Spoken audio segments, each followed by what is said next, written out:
Hello everybody, welcome back to my channel. This is me Ishita. So in my previous video we have discussed about कि कितना cost पड़ता है एक home stay चलाने का पहाड़ों में, स्पेसिफिकली हिमाचल में. सो आज मैं आपको डिटेल में एक एक कॉस्ट ब्रेक डाउन करके बताऊंगी कि एक्चुअल आपका बजट होना कितना चाहिए. जो आपका पहला मेजर खर्चा है वो है आपका कंस्ट्रक्शन कॉस्ट और the lease. Okay, so construction cost में आता है अगर आपको लैंड परचेज करना है तो उसका कॉस्टिंग अलग आएगा और उस पर जो आप कंस्ट्रक्शन करोगे उसका कॉस्टिंग अलग आएगा. लेट्स से आप एक गेस्ट हाउस या होटल लीज पर लेते हैं. सो लीज ऐसे काम करती है कि जितने आपके रूम्स हैं उस प्रॉपर्टी में और उसकी लोकेशन कैसी है, रोड से एक्सेसिबिलिटी कैसी है, पार्किंग है या नहीं, और रूम का साइज कितना है, एमिनिटीज क्या है रूम के अंदर, डिपेंडिंग अपॉन दैट आपका जो रूम का चार्ज पर रूम डिसाइड किया जाता है. तो लेट्स से कि आपने 6 कमरे की प्रॉपर्टी ली, 1 लाख पर room which equals to 6 lakhs. So major amount आपका ये 6 lakhs हो गया. 6 lakhs अमाउंट के बाद आपको देखना पड़ेगा कि आपके प्रॉपर्टी में कोई रिपेयर्स तो नहीं चाहिए, कोई चेंजेस तो नहीं चाहिए. अगर आपको पेंट चेंज करवाना है या डेकोरेशंस करवानी है, हम उस पर भी आते हैं, बाद में आते हैं उस पर. इसके बाद आपका सेकेंड मेजर खर्चा आएगा फर्निशिंग का. आपको मैट्रेस लेने पड़ेंगे. सो लेट्स से आपने 6 रूम्स की प्रॉपर्टी ले ली और आपको 6 रूम्स को फर्निश करना है. तो 6 rooms required 6 king size mattresses. आपको मैट्रेस कॉस्ट पड़ेगा. सो जनरली अगर आप किसी होलसेलर से ये सारी चीजें लेते हो तो आपको मैट्रेस कॉस्ट करना चाहिए somewhere between 7,000 to 15,000. That would be sufficient budget for a king size mattress. अगर आप इससे ऊपर जाते हो तो ऑब्वियसली आपका बजट बढ़ जाएगा, लेकिन आपको कंसीडर करना चाहिए कि ये गेस्ट के लिए है, आप पर्सनली इसको नहीं यूज करने वाले. तो 7 से 15K के बिटवीन भी आपको अच्छे मैट्रेस मिल जाते हैं. Apart from mattresses you need bed sheets and pillows for these rooms. Bed sheets, pillows, curtains, bed runners, blankets, quilts, इन सब का लमसम आपको रखना चाहिए 15 to 20K के बीच में. उससे ज्यादा ऊपर आपको नहीं जाना चाहिए अगर आप बजट में ये काम करना चाहते हो. आपको मग्स लेने पड़ेंगे, बकेट्स लेनी पड़ेगी.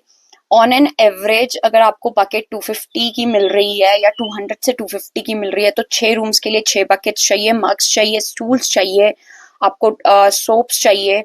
तो हम कह रहे हैं कि इस बजट को हम लमसम करके, मैं आपको बताती हूँ जो हमने अपना खर्चा किया है. हमने lump sum with mattresses and all these things हमारा आया था कॉस्टिंग अराउंड 1.2 के करीब, 1,20,000 के करीब, including your curtains, your bed runners, your quilts, your extra bed sheets. क्योंकि 6 कमरा है तो आपको 12 बेड शीट्स तो एटलीस्ट लेनी पड़ेंगी क्योंकि आपको चेंज भी करनी होती है.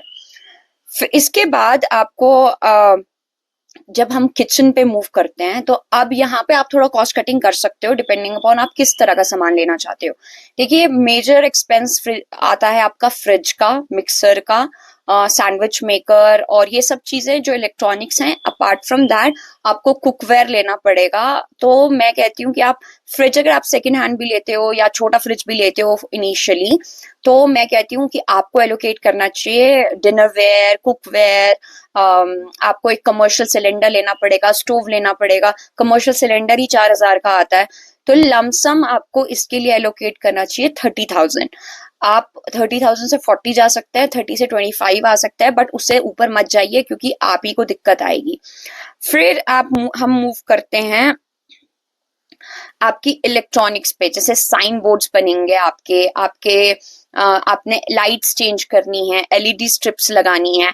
इसका बजट आप मैक्सिमम 10K रखिए. 10K के नीचे नीचे काम कीजिए. हो सके तो दिल्ली से परचेज कीजिए, होलसेल परचेज कीजिए. अपार्ट फ्रॉम दैट अगर आपको किसी भी चीज की इनकी आपको वो चाहिए ना, रेफरेंसेस चाहिए या फिर कॉन्टैक्ट्स चाहिए, तो आप मुझे कमेंट कर देना, मैं आपको दे दूंगी क्योंकि हमने खुद ने परचेज किया ये सब. तो I have wholesaler for mattresses, wholesalers for your bed sheets and all these toiletry things. I know wholesalers in Chandigarh and nearby areas. तो अगर आपको करवाना है तो आप मुझे बता सकते हैं. इसके बाद आप आपको, अगर आप स्टाफ हायर कर रहे हो तो आपको कुक रखना पड़ेगा, आपको क्लीनर रखना पड़ेगा। ऑन एवरेज कुक यहाँ पे 10 से 12 हजार लेते हैं मिनिमम, और जो आपका हेल्पर है वो 8 से 10 हजार लेता है। तो डिपेंडिंग अपॉन दैट, अगर आपको लगता है कि आपको रिक्वायरमेंट है तो आप हायर कीजिए, नहीं लगता है तो मत हायर कीजिए। एंड सो इन लमसम आई विल लेट यू नो कि हमने कितना खर्चा है अपनी प्रॉपर्टी को स्टार्ट करने में। हमारा ऑलमोस्ट 1.6 के करीब लगा था। छोटे छोटे चेंजेस, कॉस्मेटिक चेंजेस और जो छोटी छोटी चीजें हमने और करी है उसको लगाकर। So apart from your lease which can be paid in 2 instalments और 3 इंस्टॉलमेंट्स डिपेंडिंग अपॉन, आप अपने ओनर से बात करेंगे, आप आराम से आपका जो आपका स्टार्टिंग कॉस्ट है to run a home stay, you should have at least 2.5 lakhs in your pocket.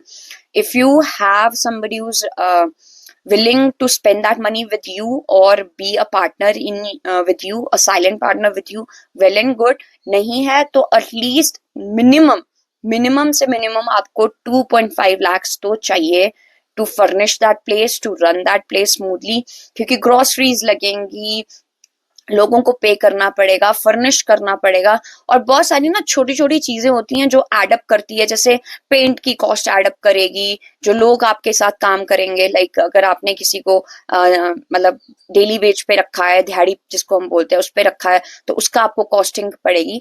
But in lump आई I will 2.5 lakh is a good budget to start your home stay. इसमें आप 1 लाख जो है आप अपना इनिशियल पेमेंट कर सकते हैं अपने ओनर को, और 1.5 जो है आप अपने फर्निशिंग पे स्पेंड कर सकते हो होम स्टे की। I hope this clarifies things for you.